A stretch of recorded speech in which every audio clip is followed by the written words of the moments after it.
So Felix and I would like to present kind of the status of Universal Robots ROS-2 driver, but also could put up a bit of the vision regarding how we see it and how we are trying to meet the industry with the ROS-2 place. Yeah, and by the way, feedback from the previous presentation, the requirements could be interesting to have a discussion about. Definitely. Yeah. So why do we actually support ROS? And we have a lot of different kind of users, and there's also, of course, users in this segment. So basically, we would like to meet the customer, where the customer is, and be the preferred provider, of course. But also, in the more broad view, facilitating innovation of what can be achieved in robotics, and just make it work. Like that's, I guess, is a part of being the preferred provider. Just make it work with the functionality that is needed and so on. Yeah. But what is a part of the word making just work? Because it's very different between who you are and what you're using it for. But in our perspective, we'll say stability and robustness. If it doesn't work and it's not stable, it's not easy. Safety, that's a hot topic, and some place where we're actually very proud of what we achieved with that. The ability, so you should be able to get it, put it in. You should be able to integrate it into what you need. And of course, there should be some functionality in it as well. So let's deep a bit deeper. Yeah, so I'm going to tell you a bit what we see the stability and robustness and what we did on that topic, basically. Regarding stability, we see a couple of challenges, so to say.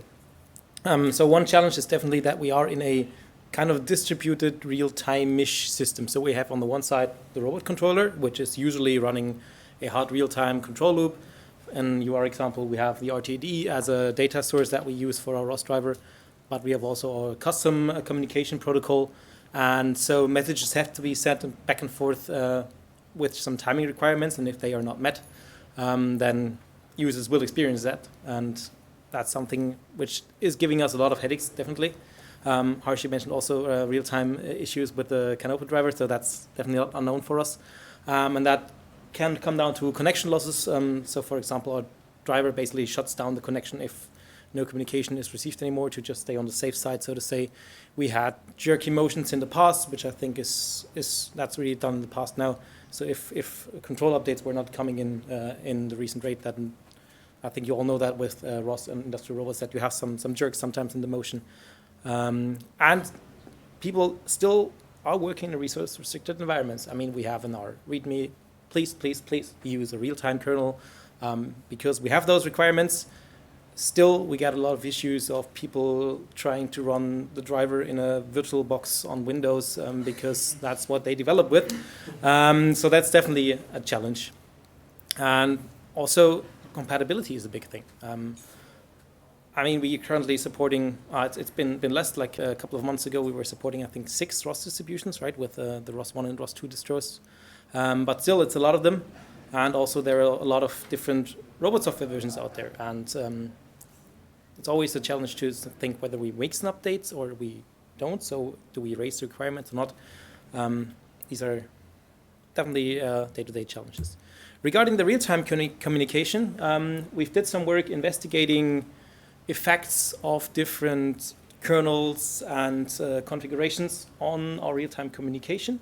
So this test was done using the ROS-1 driver, but from my understanding, this should also be applicable to ROS-2. But what you basically see is a set of 3 different kernels. So we use the preempt RT-patched kernel, low latency kernel that ships with standard Ubuntu, and just the default kernel that you install. And the questions we were following, so basically what we do that in our real-time required threads, we use FIFO scheduling on a preempt RT kernel. That's our suggestion. So first in, first out. So that gives you the most real-time-ish experience, as you can see. All the tests on the right, which have this black box around them, are on a system which is stressed. So all the kernels were put on full load while the driver was running. And with a big white rectangle are the configurations where we used FIFO scheduling. There are still different configurations in there, but just to give you an idea. I won't go into detail here because that I could talk long about that. The full report is here on that link. It's currently still an open pull request. But I think what you can clearly see from this is that FIFO scheduling definitely gives you a lot of advantages. Preempt RT kernel is the best, but what was for me personal a very nice thing to find out by this is that the low latency kernel actually works rather well, at least. So as using a preempt RT kernel for a lot of users seems to be kind of a hurdle. So if they are using NVIDIA, for example, it's not that easy to combine this with preempt RT kernel.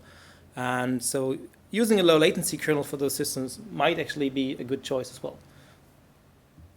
Regarding robustness, so what happens if you don't meet all the requirements anymore? One thing we're currently looking into is an industrial controller that uses a spline interpolation on the robot. Because, well, who knows how to steer the robot the best? That's usually the robot manufacturer who puts a lot of time and effort to optimize motions on the robot and the control on the robot. And so what we as a ROS developers usually do is we want to do everything in ROS and see the robot more or less like a 6-degree actuator and don't care about any functionalities down there. We're trying to combine this a little bit so that we still have the full flexibility on the ROS side with all the interfaces that we use to, like the joint trajectory controller, but we benefit from these real-time systems on the controller and the hopefully optimal control loop running on the controller.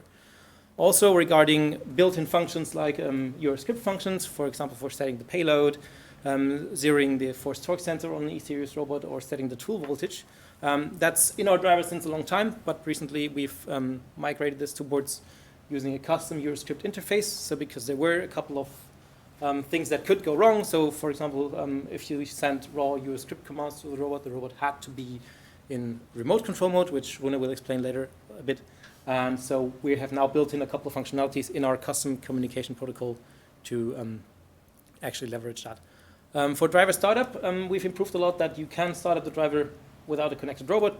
So all the connections being made up are waiting until there's the robot coming up. So that's becoming challenging when you come to the ROS control spawner stuff, because then the spawners timeouts and you can, but I've tried it recently with a high timeout on the controller spawner, and that seems to work out rather well, but that's not fully integrated yet.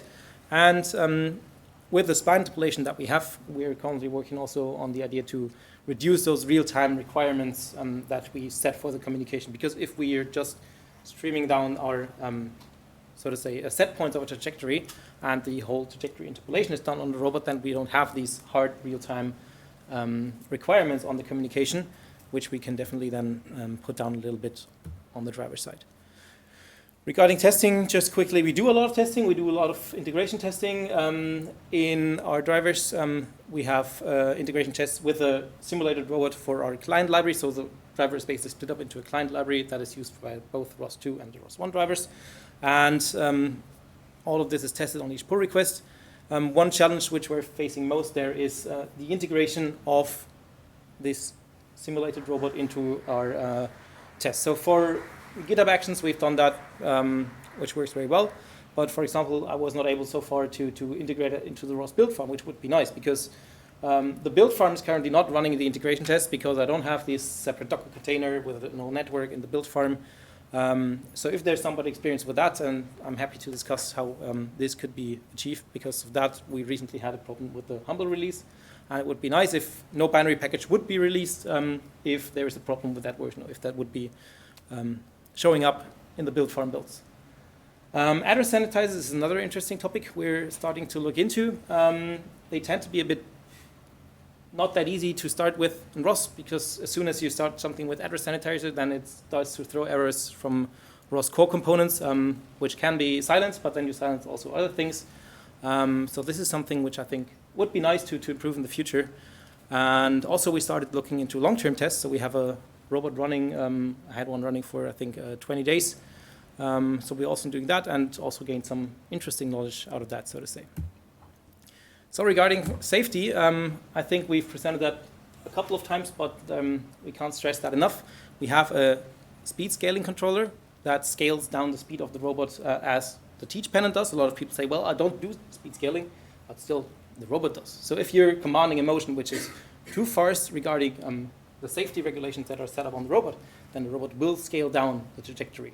And so there's a lot of safety mechanisms running on the UR controller, and we try wherever possible to follow these safety things and be aware of these safety aspects inside of our ROS driver. So for example, if the robot is in protection stop, that we're not standing trajectory point all the time because it doesn't make any sense, or also that we are aware of this speed scaling and we know that our trajectory is actually being executed slower than we anticipate and things like that. So we do a lot of effort to make our ROS driver aware of the things that are running on the robot, which I think is a good way to leverage all these components running on the controller. Also regarding that is our controller stopper that we have in. So here you see an example in the video of a robot moving manually with the teach pennant while the driver was running. As you're using it manually, you have to restart the program. As you've seen, the robot was just jumping up to its old position that was still commanded by ROS, because ROS was not aware that it was not running anymore. And so with the controller stopper, that basically stops all the commanding controllers as soon as we are not able to command things anymore. So for example, the interpreting program is not running anymore. Those controllers get stopped, so any trajectory that has been running is also cancelled. Also, that's again one measure to make the ROS side aware of what's actually happening on the robot. And so at this point, I would like to hand over to Rune again. Yeah, thank you. Just a note on the safety, right? We all have these safety requirements, and this is actually also seen as a help for people to actually make something that is within the safety settings you have set that you can configure in the platform. And the stopping controller is going into the ROS2 controller front, right? It is. That's yes. Yeah. So that's great. So how to get hold on the driver, right? It should be easy, and we try to do it as best as we can. It's an open source driver based on an open source client library as well. It can be used as an example as well. We have also the open source UR cap that can make the combination, so you can use the ROS inside our teach panel. Then additional, we actually now have the binary packages, which also have led to these wishes regarding the integration tests. So now we actually have binary releases for all the releases that is in the live now. Though we still is making Melodic, Foxy, and Galactic available still. And of course, we love this community, and there have been so many that have contributed over the years. So here's who have contributed the last year, and thank you for that, by the way. We appreciate it. Some names, I guess, is right, some names is wrong, but that's what I could get out of the GitHub.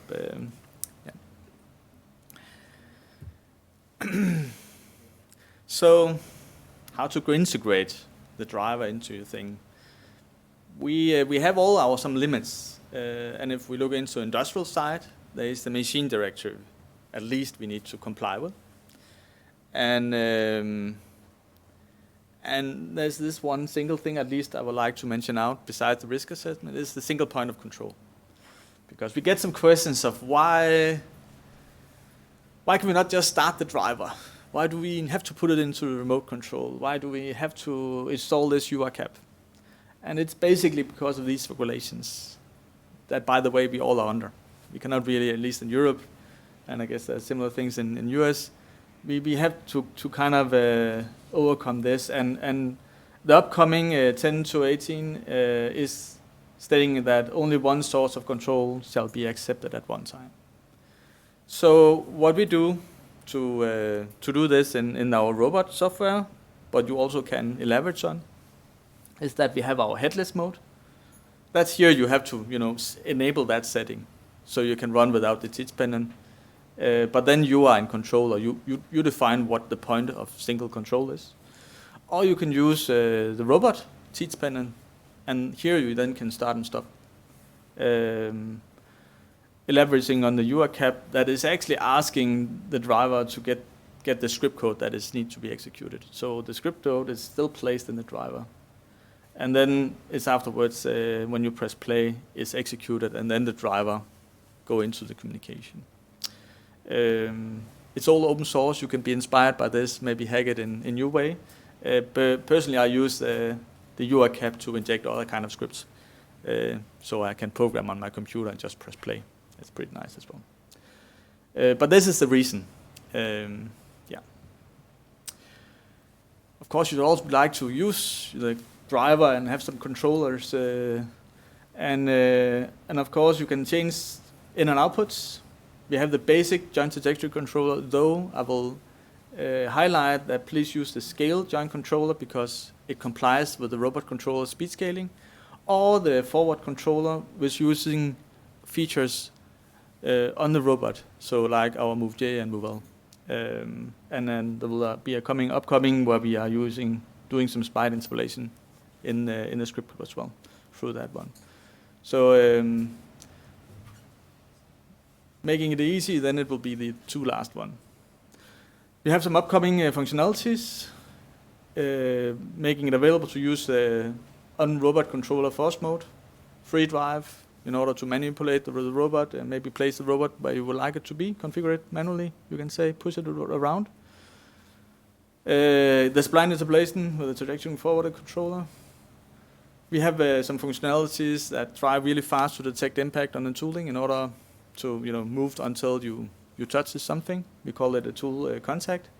So put something in that you enable this, and then it will stop the trajectory you have asked. So you can kind of make a motion going, and then you plan maybe a bit ahead, but it will stop when it hits, and then you can continue maybe closing the gripper or whatever. And on the ROS-2 side, we have not put in the Cartesian controller yet, but of course we are planning to do that, as we have in the ROS-1 driver. Yeah. Documentation, that's an important piece of the puzzle when we're talking about integrating stuff together. Now we actually have many puzzles. To be honest, we have not been so good at putting it together.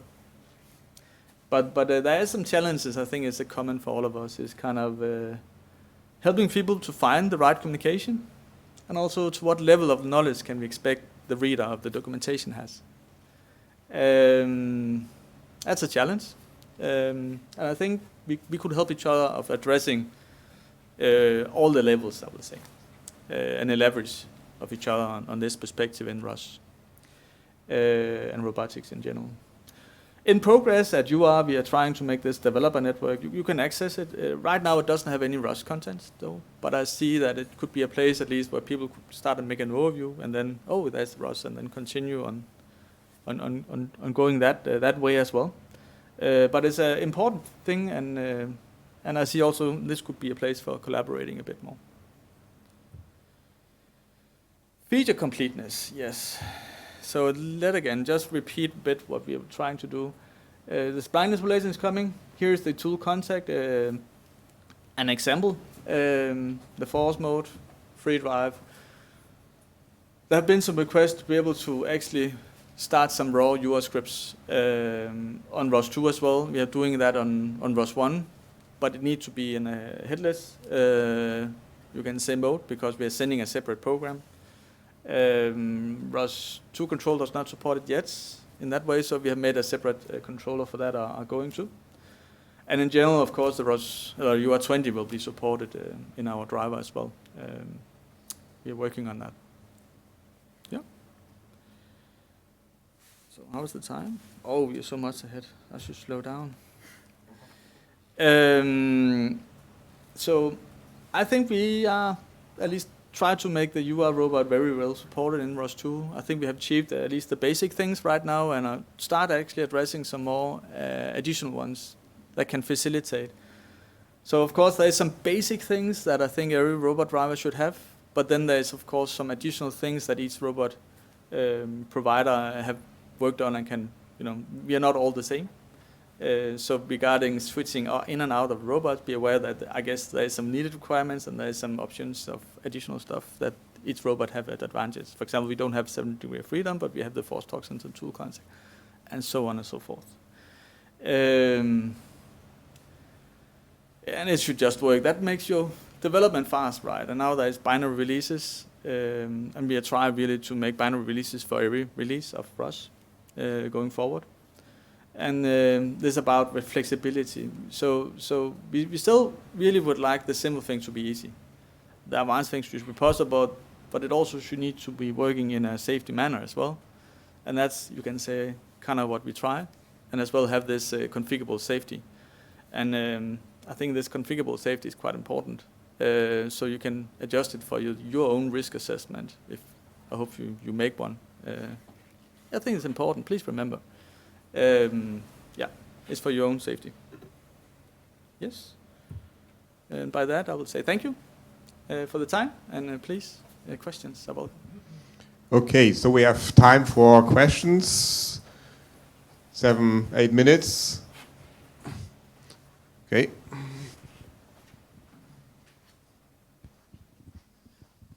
Hi. So you mentioned real-time issues, and I saw that you are using TCP for both RTD and reverse interfaces, as far as I. Yeah, we are using TCP communication. Yes. Could you manage reliable real-time communication with that? Because, for example, for servoing or the controller stopper you mentioned, that might be crucial. Yeah, we can manage that. We have a real-time kernel running on the robot, and it's pretty flat level, you can say. But as we also presented last time in December, that we're also playing a bit with ROS-2 integrated into the ROS-2 into the controller. It's actually available in the beta that you can actually get on hold on. But it seems that we can do it, and as you see with what Felix presented regarding real-timeness, that test was done with the driver. Yeah. What was the frequency you managed to achieve? That's 500 hertz. Sorry? 500 hertz. So 2 millisecond steps. Yeah. Thanks. And very low latency. That's directly into the controller. Yeah. Well, actually, I would just hook into the question because I'm also surprised that you can do real time with TCP, as the TCP IP has its own layer of resending and waiting for outstanding packets and so on. So I would imagine that kills every timing because of the reliability which is built into TCP, which is focused on not losing data and not on getting it delivered on time. Yeah, we have a bit of a window in the controller. So, but it's you're right, and that's also a motivation for us looking into other protocols. For example, the ROS-2 protocol. Okay, so then.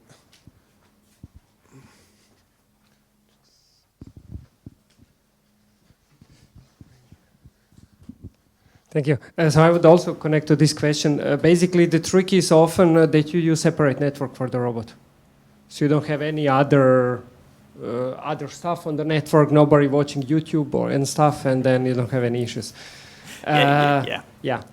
So that's one thing. And since you were asking that, we were just, this will not be presented, I have to think about when we will present this, but just finished a master thesis in my company where we were testing distributed ROS-2 control. The idea was that you have multiple computers. We were testing this on KUKA robots with ROS-I, with what is this, 4 milliseconds, the frequency, and it actually worked. With real-time kernels, we saw differences in DDS. When I have this thesis, just yesterday got finished. We'll also have presentation soon, but at some point we should present this because it's interesting thing, important, completely separate network. Yeah. Of course, so you should not run this over Wi-Fi. But Nothing but people do. Yeah, but people do. And there is also the motivation of putting more interpolation to the robot side. But though you're also interested in the feature that you actually get the message and you actually get the targets you would like the robot to move to. So there's pros and cons, and DDS tries to solve it. There is also challenges setting up that network. Yeah. So if you really would like to do something that requires this high update frequency, then you need to do the proper work regarding the hardware. And then what I'm saying is that I also try to achieve more, non so real timeness needed performance by making the installation on the robot side, but that's up to coming. Yeah. I mean, one thing is time-sensitive networks also, but I never wanted to dig into this topic because it's, I think, yeah. But now to the questions for you. First, regarding integration test into build farm. But do you have pre-release tests on your which you trigger before you do release manually, and this pass through? Yeah, we do have pre-release tests, but they also run on the GitHub Actions, right? Yeah, but what was the issue? The wrong package version went through, or? No, the problem is basically that we spawn up your sim in a Docker container, and we need to talk to that Docker container. And that seems to give us a lot of headaches also already in GitHub Actions, so we had to take a lot of measures to actually make that synchronize well and work together well. And for me personally, it was just that I was not clearly sure how that could be achieved in the build farm. Can I even start a Docker container in the build farm? Can I assign that a custom network so I know which IP address, for example, to talk to the robot? And one other more practical thing, it's just not that easy to just test and debug something in the build farm. As it is with GitHub Actions. That's of course. But I wanted to ask, would this actually prevent this one release which had some issues? The broken release, that was kind of a twofold thing. So, for example, we were building our integration tests in the GitHub repository using a repos file, which was having the upstream newer versions. So these were turning green. That was fine, and we were not building integration tests in the build farm. And so that the changes that were going in did not show up there. Mm-hmm. So this is why then in the end we had a release that was building fine, but as soon as you ran it, you ran into issues. I think you've seen the issue. Yeah, I saw the issue. That's why I'm asking. Yeah. But binary build, I think, should solve this. Yes, that's why we do that now. So we have the strict policy to not. Our binary builds never use upstream packages from source. They just use the binary packages no matter when, and so they are turning red. If there's some change, that's fine. So they just turn green as soon as things are released, and we're working with that now, and that should prevent that in future. Yeah, that's good, because this not released approach can be dangerous. Yeah, exactly. So, okay, this one thing. The second question, your script interface. So you would like to upload scripts during runtime. Do you have already concept for that? Yeah, we implemented it now that we just run a separate node. That was the easiest thing, because it's anyway a separate interface on the robot. So we just spin up a separate node that provides a topic to send data to the socket. Because we did it actually from ROS2 control, but you have to then predefine on the startup from where do you want to read scripts from the folder, and then basically goes through, because driver then gets them. It's not a great solution, but it works. Yeah. So currently I'm really happy with the separate node that actually solves the purpose pretty well. Yeah. And the last question about splines in the controller. Will this change something on the ROS interface side, or? No. So basically we still have the joint trajectory controller interface on the ROS side. And we try to mimic, or, well, not try, I mean, it's simple mathematics, basically, to have the same spline interpolation that the JTC also uses. So we go towards that the trajectories will look exactly the same when interpolated on the robot, which will be quite important when you do motion planning, so that you know that the motion that you actually planned, that is expecting the JTC, that the actually executed path is the same as the one you planned. So this is why we try to mimic that. So let's take it afterwards, but I will happy to share. Yeah, we want not to turn it into a one-to-one discussion. We have time for one short question, if there's one. If not, okay, in the back. Just the timeline that you expect for the publication of all this work in progress. Well, of course, there's a bit of, there's only these hours in a day.